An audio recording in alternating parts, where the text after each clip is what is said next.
Salut tout le monde, merci d'être à l'écoute sur le 360intro.tv, accompagné de mon bon ami Martin Bélanger pour la capsule à toute vitesse. Salut Martin! Salut! Comment tu vas? C'est notre première capsule cette année. Comment ça va, Martin? Écoute, ça va bien. Les courses sont recommencées, enfin. La température est au rendez-vous ce soir, fait qu'on peut pas se plaindre, là. Bien, justement, tu me parles de température, Martin. Oui. C'est encore une fois, comme à chaque année, c'est un sujet qu'on peut jamais passer à côté. Puis tu veux me parler encore une fois de la météo. C'est pas facile. À chaque année, c'est jamais pareil. Ça se ressemble, mais c'est jamais pareil. Non, c'est ça. C'est un sujet qu'on ramène année après année, malheureusement. Mais c'est ça, la température, là, les promoteurs, là, encore en fin de semaine, hier, samedi, la plupart des pistes sont annulées encore. Puis il y a certaines pistes qui prennent quand même une chance. La semaine passée, c'est à Cornwall, c'est un exemple parfait. Hier, je regardais les images de Fulton. Les Empire Super Sprint étaient là. Il y a dû avoir 75 personnes dans les estrades. Ils ont poussé pour rentrer les sprints. Après ça, il y a eu une grosse arrage. Ils ont annulé. Mais même Brockville, il est reconnu habituellement, lui, pour faire des courses, tout ça. Son programme d'ouverture, il avait annulé la veille. Juste comment dire, comment que c'est trempe, tout ça. Puis même ici, là, ce soir, là, tu t'en viens dans le stationnement en avant. Il y a plein d'eau. Puis non, c'est un printemps vraiment, vraiment difficile. Puis je plains les promoteurs parce que c'est pas un début de saison facile encore, là. La semaine dernière, du côté de Granby, parce qu'on a manqué de temps, j'ai failli faire une petite capsule, peut-être de 2 minutes, pour sensibiliser les gens qui chialent des fois contre les promoteurs. Tu sais, des fois, nous, à 300 Intro, ça peut arriver qu'on va critiquer les promoteurs pour certaines choses, mais il faut leur donner aussi l'autre côté de la médaille. La semaine dernière, Dominique Lussier, le matin, était sur le bord de canceller. Là. Lui, il regardait ça puis il savait là, que le temps était à la pluie, c'était nuageux. Puis finalement, c'est ses acolytes qui l'ont un petit peu convaincu de dire non, gars, on va pouvoir faire des courses ce soir. Fait qu'ils ont fait des courses. D'où ce que j'ai failli, on comprenne la caméra, puis aller filmer les estrades, mettons, à l'entraque pour regarder le nombre de personnes qu'il y avait dans les estrades. Tu sais, des fois, les gens disent ah, le promoteur, il n'a pas mouillé, il aurait pu faire des courses, ça aurait été pas pire. Sauf que le promoteur, là, la semaine dernière, il a mangé de l'argent. Là. Fait que, puis, avec le nombre de personnes qu'il y avait dans les estrades, parce que des fois, on se fout aux réseaux sociaux. Là, il peut y en avoir une dizaine qui vont chialer que c'était cancellé, mais c'est des centaines, puis c'est des centaines de personnes qui viendront pas assises dans les estrades. Fait que des fois, les dizaines de personnes sur Internet, on dirait qu'ils sont 1000 qui chialent. Fait que les promoteurs, ils se sentent comme quasiment obligés de faire des courses pour pas déplaire à personne. Mais au bout de ça, il y a un coût. Puis il y a un coût pour les équipes aussi, des fois. Là, des fois, il est mieux de canceller. Mais sauf qu'ils ont toujours l'honneur de dire qu'ils ont fait des courses quand même. Fait que c'est ça la météo, c'est pas toujours évident. Quelqu'un que lui, par exemple, a fait la pluie et le beau temps, c'est Matt Shepard. C'est incroyable ce qu'il a accompli jusqu'à maintenant. Oui, ça, c'est un autre sujet qu'on amène année après année avec ses statistiques, tout ça. C'est notre deuxième programme de la soirée ici ce soir. Lui, déjà, il a 11 victoires de suite. Puis ça, c'est quelque chose que les gens se disent « Ah, 11 victoires. » Mais il se promène de piste en piste. Il fait 2 différentes séries avec la Short Track Super Series, avec la série Dirt Car. 2 sortes de gommes différentes avec les American Racer, avec les Osier. Il se bat contre les meilleurs. T'sais, ils disent « Ah, il fait du cherry picking. » On dit « Il choisit ses pistes, tout ça. » Peut-être certains endroits, oui, mais n'empêche que la Short Track Super Series, c'est les meilleurs pilotes dans ce coin-là, dans l'Ouest. Quand il se prend contre les gars de la Super Dirt Car à Can-Am, il y avait tout un peloton. Il était vraiment, vraiment dominant. Ce soir, il est supposé être à Thunder Mountain. Demain, c'est la série à Wade Sport. Demain, Friesen devrait être là, McLaughlin, probablement McCready. Il y a des grosses chances de gagner. Il va être le favori par tout ce qui va aller encore cette année. Les gens, ce qu'ils comprennent pas également, lui, il fait ça, c'est son gagne-pain. Fait que lui, le lundi matin, là, la plupart des gens vont travailler, la plupart des équipes ici, les gens vont travailler, travaillent sur la voiture. Lui, en se levant à 8 h le matin, tout de suite dans le garage, va sur ses voitures, puis c'est un ingénieur. Le gars, il a son bac en ingénierie, tout ça, puis en ingénierie mécanique. Très intelligent, tout un talent également, mais il y a toutes les combinaisons ensemble qui font que en ce moment, c'est le meilleur. Puis on est en train de vivre quelque chose vraiment d'exceptionnel en ce moment, là. Tu penses que c'est le gars qui peut aller rejoindre Breton pour le nombre de victoires? Brett est rendu au-dessus de 900 victoires. Tu penses que c'est quelqu'un qui peut aller le rejoindre? Bien là, la vitesse que ça va là, s'il va chercher entre 40 et 50 victoires par saison, pourquoi pas? Matt, je pense qu'il est dans début trentaine. Puis là, en ce moment, au nombre de courses qu'il fait dans une saison, il sort 80-90 fois. Là, c'est sûr que là, cette année, son taux de victoire, il est 11 en 13, 11 en 12 ou quelque chose comme ça, mais les dernières années, ça a tout le temps été 50 %. S'il va tout le temps chercher un 30-40 victoires, il va peut-être s'approcher de ça, mais c'est un gars qui va aller chercher 500-600 victoires au moins, là. Est-ce que... Bon, les gens diront, ouais, mais Stuart Friesen, il n'est pas toujours là. Ça serait le gars pas mal qui pourrait lui chauffer les fesses ou même peut-être être meilleur que lui. Serais-tu d'avis avec ça? Probablement que Friesen, il y a peut-être une coupe de course qu'il aurait peut-être enlevé à Matt Shepard, mais là, cette année, toutes les fois que Friesen était sur place en même temps que Shepard l'a battu. Donc, la seule course que Shepard n'a pas gagnée, c'est Anthony Perego qui l'a gagnée, c'est même pas Stuart Friesen. Puis moi, je vais te dire, aujourd'hui, on le sait, là, les voitures, les gars ont accès à tout l'équipement, les moteurs, les chocs, les voitures, tout est à peu près égal.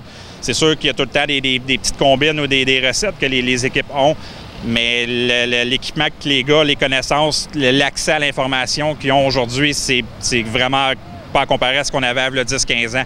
Donc, moi, c'est vraiment un talent pur, puis je pense qu'il y a tous les ingrédients mis ensemble en ce moment, puis il y a vraiment une recette gagnante, là.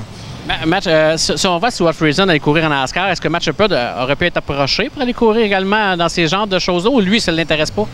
J'ai aucune idée. Je pense que ce qu'on voit de Stuart Friesen a essayé plusieurs types de voitures. Il a couru en sprint, il a gagné avec les World of Outlaws en sprint, il a couru en late, il a couru beaucoup sur l'asphalte aussi. Puis là, c'est sûr, là, on le voit en NASCAR, puis cette année, il est vraiment dominant avec les camions. Pas Friesen, mais Shepard, on l'a pas mal juste vu courir en modifié. On l'a pas vu essayer d'autres choses. Fait que je sais pas si son intérêt, lui, c'est vraiment rester local, puis dominer de façon locale, puis régionale, mais je sais pas. On n'a pas. C'est une question. Si on le voit, on pourrait peut-être lui poser la question. Comme tu mentionnes aussi, lui, il punch pour aller courir. Il punch comme un travailleur pour aller courir. Fait que lui, c'est un gagne-pain. Dans le NASCAR, des fois, il faut emmener de l'argent sur place pour pouvoir piloter. Oui.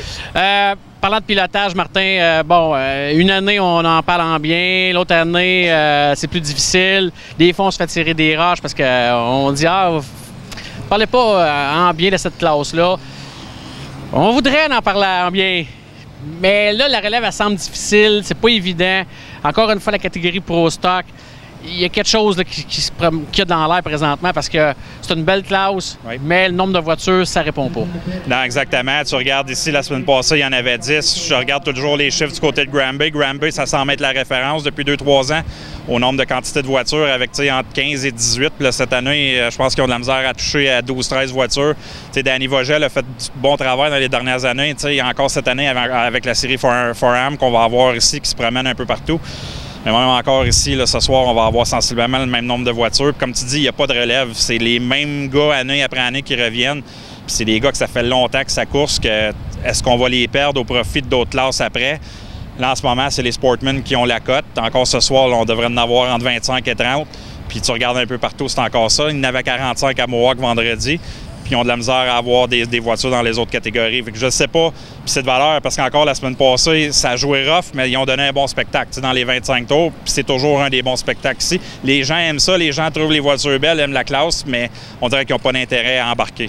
Oui, parce que c'est pas le show le problème. Il donne vraiment un excellent spectacle. Oui. Est-ce que le fait, mettons, si on prend du côté du Québec, est-ce que le fait du retrait de la série Dirt en Pro Stock peut avoir influencé aussi les pilotes à courir, peut-être avoir moins d'intérêt à courir en Pro Stock ou peut-être. Puis il y a encore du travail à faire. Justement, Airborne les a amenés cette année comme catégorie, mais eux aussi, les gars, ils ont quelques pilotes locaux qui courent là, qui ne voyagent pas, qui ne viennent pas au Québec ou vice-versa. Moi, j'ai encore mon mot à dire avec Can-Am. Can-Am, ça fait plusieurs fois qu'on en parle avec les topos. Can-Am devrait ramener la classe Pro Stock. Les voitures, il y a peut-être quelques ajustements à faire qu'il pourrait peut-être donner une année de liberté concernant la motorisation parce qu'il y a plusieurs voitures qui ont des moteurs open que les gars, il faudrait qu'ils investissent dans des crates, mais n'empêche que les gars, les voitures là, sont presque copie conformes à des Pro Stock. On pourrait aller chercher probablement 10-12 voitures. Ça la rapprocherait, mettons, de la région aussi de Cornwall, puis même Granby. Donc, il y aurait du travail à faire, du lobbying à faire durant la saison morte. Là. Mais on va voir ce que ça va donner, parce que là, en ce moment, c'est encore une dizaine de voitures, puis c'est vraiment dommage. Tu as glissé un mot en parlant de Airborne oui, pour les Pro Stock. Justement, tu devrais me parler un peu du propriétaire, de promoteur de la piste du Airborne Speedway. Vraiment, c'est une piste qui commence de plus en plus à attirer autant des Québécois. Oui.